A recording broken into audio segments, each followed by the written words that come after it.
अपने प्रेमी राज के लिए पति राजा रघुवंशी की हत्या करवाकर सोनम बेवफा बन गई। अब उसका प्रेमी राज कुशवाहा ही बेवफा हो गया।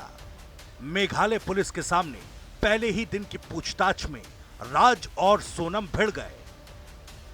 सोहरा के एसपी विवेक सायम के मुताबिक पुलिस हिरासत में चारों आरोपियों और सोनम को आमने सामने बैठाकर पूछताछ की गई।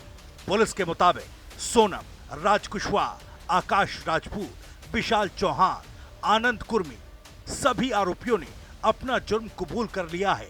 लेकिन सबसे ज्यादा बेचैनी सोनम और उसके प्रेमी राज कुशवाहा में देखी गई। शिलोंग पुलिस के मुताबिक 11 मई को राजा रघुवंशी और सोनम की शादी हुई थी, लेकिन 31 मई यानी राजा और सोनम की शादी से 11 दिन पहले ही राज ने हत्या की साजिश बना ली थी और इस बारे में उसने सोनम को सारा प्लान बता भी दिया था।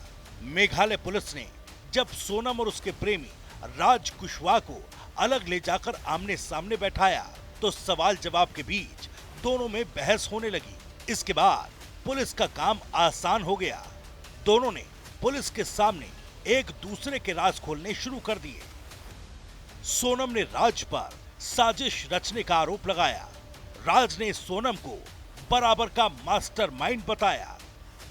सोनम ने कहा राज ने ही अपने दोस्तों से हत्या करवाई।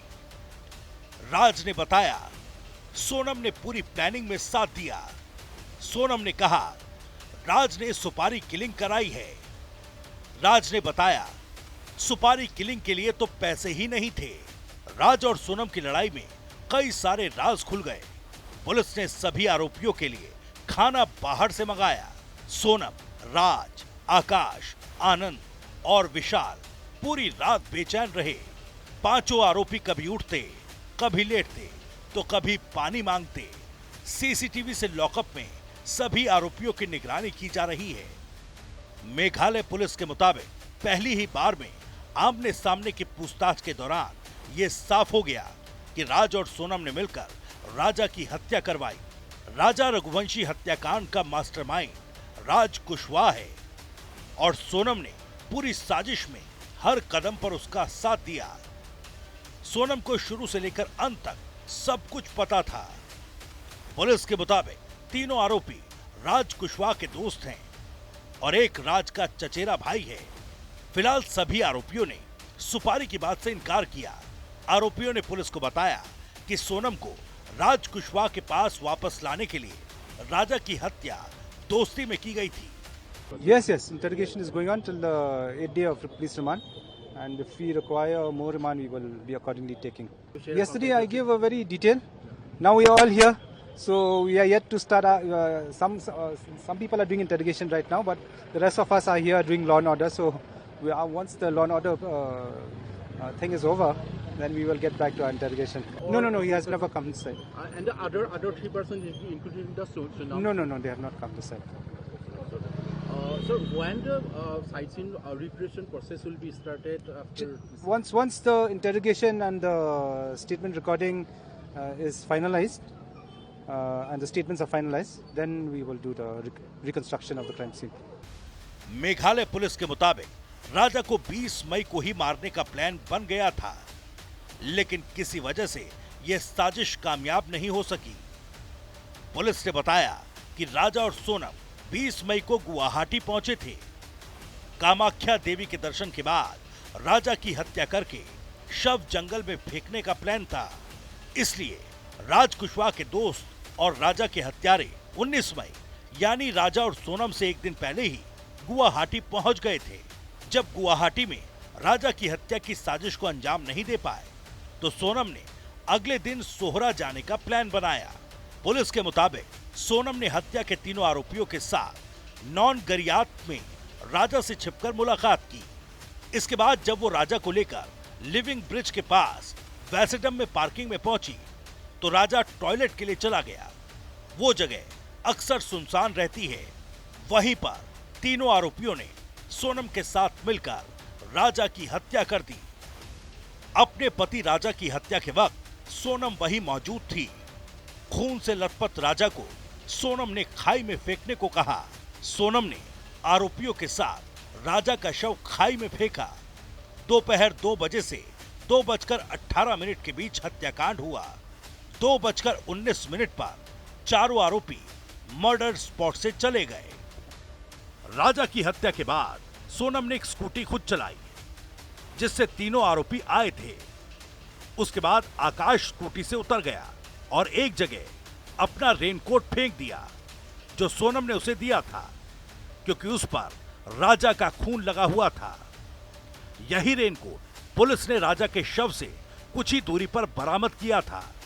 इसके बाद सोनम ने स्कूटी आकाश को दे दी और आनंद अपने साथी विशाल को लेकर उस स्कूटी पर बैठ गया, जिससे राजा और सोनम पिकनिक स्पॉट पर आए थे। राजा की हत्या के बाद सोनम आकाश के पीछे बैठकर गई। बाद में सोनम टैक्सी में बैठी और विशाल ने उसे एक बुर्का दिया।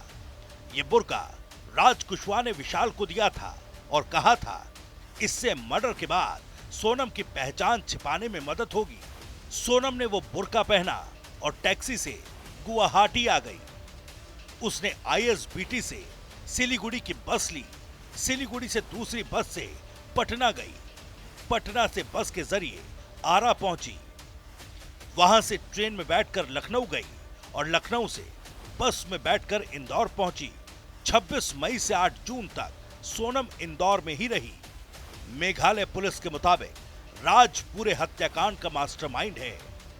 सोनम इस पूरी साजिश में बराबर की पार्टनर है। इन लोगों ने पहले कोई रेकी नहीं की थी, बस एक जगह गुवाहाटी में रेकी की थी, क्योंकि तीनों आरोपी पहले ही गुवाहाटी पहुंच गए थे। 2 जून यानी जिस दिन सोनम के पति राजा की लाश मिली, उस दिन सोनम इंदौर में ही थी। मोबाइल से निकली डिटेल से इस बात की पुष्टि हो चुकी है। इस बारे में शायद सोनम के परिवार वालों को भी जानकारी नहीं थी। 3 मिनट का जो समय मिला था उसमें ही मैं नॉर्मल ही बात कर पाया और सिर्फ यही पूछा कि क्या इसमें तेरा हाथ है या गलती है, तो उन्होंने मना करा कि नहीं, इसमें मेरा कोई हाथ नहीं है। इन्होंने राजा को मार डाला और मुझे नाम नहीं बताया और काफ़ी 20-25-50 लोग भी खड़े थे, तो मैं भी पूछ नहीं पाया और मुझे भी समझ नहीं आया कि मैं क्या पूछूं, क्योंकि 50 पुलिस वाले थे और सब लोगों के सामने थे। इसलिए राज कुशवाहा जिसका नाम आ रहा है वो तो हमारे कंपनी में एम्प्लॉय था, जो गोडाउन का एक मैनेजमेंट वगैरह संभालता था, माल वगैरह डिस्पैच करता था। और जितेंद्र रघुवंशी जो है वो मेरा भाई है, मौसी का लड़का है। मेघालय पुलिस का कहना है कि 8 जून को सोनम ने इंदौर से सिलीगुड़ी जाने का प्लान बनाया था। उसे वहां पहुंचकर खुद को किडनैप विक्टिम दिखाना था, लेकिन जब राज और उसके हत्यारे दोस्तों की गिरफ्तारी हुई तो सोनम भागकर सिर्फ यूपी के गाजीपुर तक ही पहुंच सकी। मेघालय पुलिस का दावा है कि उसे राजा रघुवंशी हत्याकांड की पूरी चेन मिल चुकी है। कई सबूत और गवाह रिकॉर्ड में हैं। कुछ अहम सुराग भी मिले हैं। 90 दिन से पहले सोनम, राज कुशवाहा, आनंद, आकाश और विशाल के खिलाफ चार्जशीट दाखिल करके उन्हें उनके अंजाम तक पहुंचा दिया जाएगा।